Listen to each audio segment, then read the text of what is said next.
In 1817, Thomas Jefferson, former President of the United States, author of the Declaration of Independence, one of the most educated and powerful men in American history, requested a copy of a book. Not a rare manuscript from Europe, not a scientific treatise, not a classified government document, a rulebook, a pricing guide used by carpenters in Philadelphia to figure out what their work was worth. He was refused. The Carpenters' Company of Philadelphia, founded in 1724, told the former president that their rulebook was for members only. It contained the exact formulas they used to price every stage of construction. The same formulas behind the building of Independence Hall, Christ Church, Carpenter's Hall itself.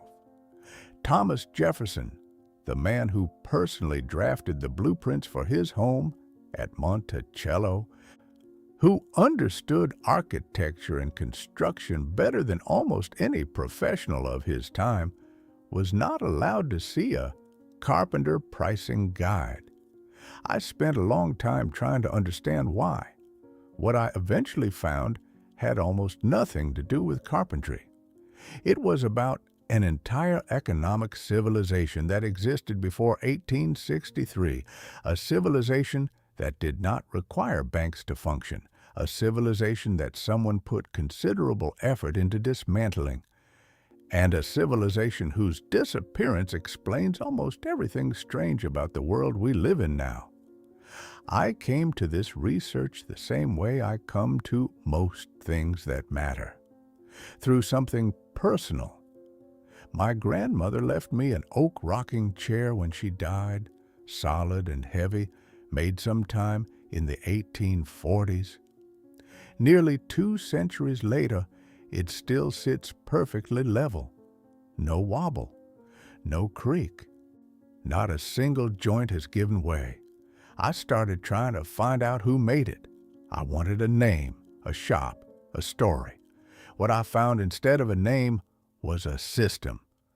And once I understood how that system worked, I understood why the chair still holds together when everything we buy today is designed to break. What the Carpenters' Company actually was, the Carpenters' Company of Philadelphia, has been in continuous operation since 1724, 300 years. They predate the United States by 50 years. They were already a mature and established institution when George Washington was born. Their members in the 18th century were not carpenters in the sense we use that word now. They were not people who frame houses or hang drywall. They were what the 18th century called master builders. A master builder, combined into one person and one professional identity, everything we now divide between architects, structural engineers, general contractors, and specialty tradesmen. One person planned the building. One person calculated whether it would stand. One person managed the construction. One person trained and supervised the workers. And one name was permanently attached to whatever came out at the end. When Philadelphia needed Independence Hall constructed, the Carpenters' Company built it. When the Colonial delegates needed a place to hold the First Continental Congress in 1774, the company offered Carpenters' Hall, a building they had begun constructing themselves starting in 1770. These structures are not museum pieces being kept alive through constant repair and reconstruction. You can walk into Independence Hall today and touch woodwork installed in 1753. The building works. It has worked continuously for over 270 years. That is not an accident. That is the product of a system in which the person whose name was on the building had no way to separate their professional future from whether the building held together for generations. There was no corporate structure to dissolve, no limited liability to hide behind, no moving on to the next contract. The building was going to be there in the city where the builder lived and worked and raised children for the rest of his life and beyond. The work had to be right the first time. What the rulebook contained. The rulebook Jefferson could not see was not a trade secret in the commercial sense. It was not protecting a proprietary formula for a product or a manufacturing process that would lose market value if competitors knew about it. It contained something more dangerous than that. It was a system of unit pricing. Every single stage of construction had a standardized fair price, not a price that reflected what the market would bear, not a price that one party could negotiate upward by exploiting the other party's ignorance. A fair price, arrived at through a transparent and reproducible calculation verified by experienced members of the company called measurers, who always worked in pairs. That requirement about pairs was not incidental. Measurers worked in teams of at least two specifically, so that no individual could inflate costs for personal benefit without being checked by another person in the room. The system was explicitly designed to prevent the kind of price manipulation that we now accept as simply how markets work. Think about what that means. An entire major industry, the construction industry that built the physical infrastructure of colonial America, operated on the principle that there was one correct price for every type of work, that the method for reaching that price was transparent and checkable, and that the system was specifically engineered to eliminate the information advantage that allows one party to extract more than fair value from another.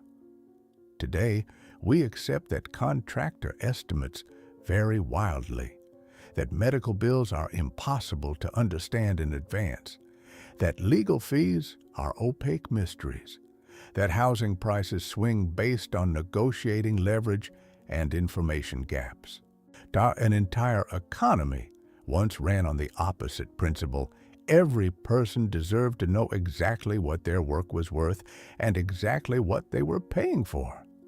Thomas Jefferson could not see the document proving this was possible. I have spent years wondering if that is precisely why. The economy that did not need banks.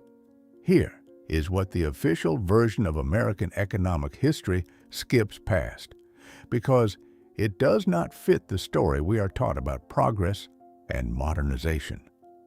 For the first 150 years of American settlement, most economic activity did not involve money in any meaningful sense. The Bureau of Labor Statistics published a historical study of American wage history in 1928. In that study, they described colonial economic life in terms that would seem completely alien to anyone living in America today. A system of barter existed throughout the first century of settlement, and the very scarce currency was little used in the payment of wages. Face-to-face arrangements helped bind the community together. Make that concrete. A craftsman who built furniture might be paid in food, or in firewood, or in a future obligation. You help me re-roof my barn next spring, I will make you a cabinet this winter. Work was traded for work. Skill was exchanged for skill. Credit lines between neighbors could remain open for months or years, tracking the flow of mutual obligation without any bank in the middle collecting interest on every transaction. The community itself was the financial system. Your reputation among your neighbors was your collateral. Your history of showing up when you said you would was your credit rating. The guild system sat at the center of this web. Master craftsmen trained apprentices for 7 years, not as cheap labor, though the labor was certainly useful, as genuine and complete transmission of an entire body of knowledge. A carpenter in 1750 did not just learn to cut wood. He learned timber selection. He learned the structural principles that determined whether a building would stand or fall. He learned the mathematics of fair pricing. He learned the ethics of the craft and the professional obligations that came with the title of master. By the end of 7 years, he understood the entire system, from raw material to finished structure to the economics that sustained the trade across generations. When he became a journeyman and eventually a master himself, he joined a community of peers bound by shared knowledge and shared accountability. His name was permanently attached to his work. There was no exit. The buildings that should not still be standing. The evidence that this system worked is not theoretical. It is structural. Independence Hall was completed in 1753. Christ Church was finished in 1754. Carpenter's Hall opened in 1773, built without power tools, without modern engineering calculations, without synthetic adhesives or reinforced concrete or any of the structural materials we consider essential today. Still standing, fully functional, after over 2.5 centuries. Compare that to the average lifespan of modern American construction. Commercial buildings from the 1970s and 1980s are being torn down at accelerating rates. How not because they have aged out after centuries of honorable service, but because they were built to shorter time horizons. The contractor moved to the next job before the problems started showing. The company that hired him was acquired by a different company before the warranty expired. The name on the original contract meant nothing to the person holding the repair invoice 30 years later. The carpenter's company built to last because they had no alternative. The builder's name stayed in the city where the building stood. His children would work there. His grandchildren would have to answer for it. Every crack in every wall was a permanent stain on a name still being used in that community. When I look at my grandmother's rocking chair, I see the same principle made physical. The person who cut those joints knew the chair would be in someone's home for the rest of his working life and beyond. There was no manufacturing cheaply and moving on. The work had to be right. The currency situation. The official explanation for why all of this changed is not wrong. It is just incomplete. By the early 1860s, American currency was genuinely chaotic. More than 7,000 different state-chartered banknotes were in circulation at the same time. A $5 bill from a New York bank might be worth $4 in New Jersey and $3 in Ohio. Counterfeit notes were everywhere. The Library of Congress has documented over 10,000 distinct legal banknotes circulating during this period, and historians believe the counterfeits added thousands more on top of that count. That was real chaos. It genuinely needed addressing. But the question nobody asks is whether centralized national banking was the only available solution, or whether it was the solution that happened to serve very specific interests at a very specific historical moment. On February 25, 1863, President Abraham Lincoln signed the National Currency Act. The Senate vote was 23 to 21. 2 votes. The American financial system was fundamentally and permanently restructured by a margin of 2 votes in a Senate chamber where many seats were empty because the southern states had seceded from the Union. The act created the office of the Comptroller of the Currency and established the framework for the first national banking system. We are taught that this was about rationality replacing chaos, stability replacing disorder. But the Federal Reserve's own historical archives state clearly that the primary purpose of the legislation was to finance the Civil War by creating guaranteed demand for federal government debt.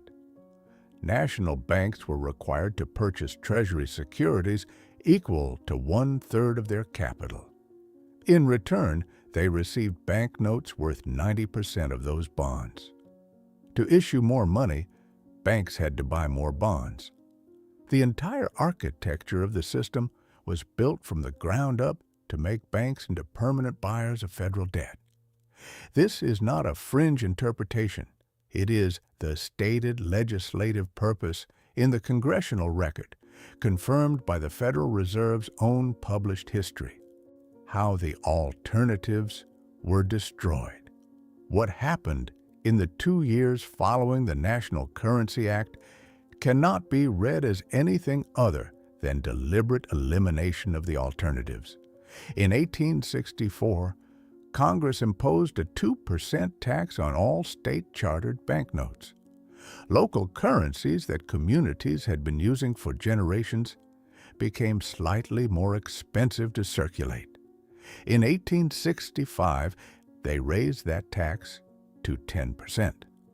A 10% tax on using your community currency, when the new federal alternative carried no such tax, was not a gentle nudge toward the new system. It was an effective prohibition. Within a few years, state currencies had effectively ceased to exist. The decentralized networks of local exchange built on those currencies began to dissolve. The barter relationships, the community credit systems, the guild pricing structures that had produced buildings still standing today, all began to come apart at the same time. And here is the sequence I keep returning to. The Homestead Act was signed on May 20th, 1862, 9 months before the National Currency Act. It offered 160 acres of public land to any adult American citizen for a filing fee of $18. Free land. The great democratic promise. The foundation of the independent, self-sufficient American farmer that Jefferson had dreamed about. Except historians who have examined the actual economics of homesteading estimate the real cost at between $1,000 and $2,500 when you account for tools, seed, livestock, fencing, wells, and basic shelter materials. The National Archives states clearly that comparatively few laborers and farmers could actually afford to develop a homestead or acquire the necessary equipment. The result was that only about 40% of homestead claims were ever successfully completed. Most of the land ended up with speculators, railroads, mining companies, and large cattle operations. The Homestead Act gave Americans free land that almost nobody could develop without borrowing money. The National Currency Act, passed 9 months later, created the banking system that would lend them that money. The tax laws of 1864 and 1865 destroyed the community credit systems that might have let people develop that land without needing to borrow at all. Not coincidence. Pattern. The 7-year apprenticeship. I want to spend a moment on something that gets mentioned briefly in most historical accounts of the guild system, and then passed over without much examination. The 7-year apprenticeship. Because understanding what that actually meant changes how you see everything else. 7 years is a long time. In the modern economy, a software developer can complete a coding boot camp in 12 weeks and find employment. A general contractor can be licensed after passing a relatively brief examination. A financial advisor can be certified in managing other people's money within months. We have optimized the pathway from novice to employed to an extraordinary degree. What we have lost in that optimization is something that does not have a clean economic name, but that shows up unmistakably in the quality of what gets built. A 7-year apprenticeship in the 18th century guild system was not just the transmission of technical skills. It was the complete formation of a professional identity. An apprentice who entered a master carpenter's workshop at the age of 14 did not just learn how to cut dovetail joints. He learned to see like a carpenter. He learned to think about time the way a person whose name would be attached to a building for the next century needs to think about time. He learned that the quality of work done today was a form of communication with people who had not yet been born. He also learned, through 7 years of daily immersion in a community of professional peers, the economics of fair dealing. The pricing principles in the rulebook were not just formulas. They were the codified expression of a professional value system about what craftsmen owed to clients and what clients deserved from craftsmen. You absorbed them not from a training manual, but from years of watching how the masters in your workshop conducted themselves in every transaction and dispute. By the time a man finished his apprenticeship and began working as a journeyman, he carried the entire system inside him, not just as knowledge, but as identity. He knew what fair work cost because he had spent years learning to see the costs clearly.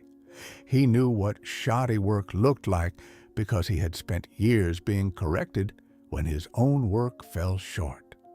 He knew what his professional reputation was worth because he had spent years watching how the masters in his workshop were treated in the community based on how their previous work had held up. The 7-year apprenticeship was the mechanism by which all of this was reproduced across generations. When it was replaced by shorter and more efficient forms of vocational training, what was lost was not just technical skill. It was the entire integrated system of values and accountability and long horizon thinking that the extended apprenticeship had transmitted. The accounting system without banks. One more element of the old system that deserves more attention than it usually receives. The community credit networks of colonial America were not simply barter in the sense of direct exchange of goods. They were a sophisticated accounting system. The Bureau of Labor Statistics description I cited earlier mentions face-to-face arrangements, but that phrasing undersells how complex these arrangements actually were. A master craftsman in 1750 Philadelphia might have open accounts with dozens of neighbors and community members simultaneously. These accounts tracked flows of value in both directions over periods of months or years. The blacksmith who shod his horses last autumn would be owed a credit that could be settled by building a cabinet or by providing some future service or by contributing labor to a community project. The miller who ground his grain might accept payment in the form of a debt that the craftsman's son would eventually settle through apprenticeship labor. These were not primitive exchanges. They were ongoing and multilateral accounting relationships of real sophistication. The community itself was the record keeper. The social fabric was the ledger. And the cost of maintaining a fraudulent account, of claiming to owe less than you did or insisting on receiving more than was fair, was the destruction of the relationships on which your entire economic existence depended. This system did not require interest because time did not add cost to the transaction in the same way it adds cost when a bank is the intermediary. When your neighbor owes you for 6 months of wood deliveries, you are not charging him for the 6 months that passed before he settled. You are maintaining a relationship of ongoing mutual support that will eventually balance itself across years and possibly across the lifetimes of both families. Interest makes sense when a stranger is borrowing your money and you have no other way to price the risk. It makes much less sense when the person who owes you will be sitting next to you in the congregation on Sunday, and his son will be working alongside your son for the next 30 years. When banks replaced this system, interest became universal. Every debt, regardless of the relationship between the parties or the nature of the obligation, now carried a cost that grew with time. The bank had to charge this cost because the bank had no other way to manage risk across millions of impersonal transactions. But when the same logic was applied to community relationships that had previously operated on different terms, the effect was the gradual erosion of those relationships and their replacement with purely transactional connections that carried no mutual obligation beyond the payment schedule.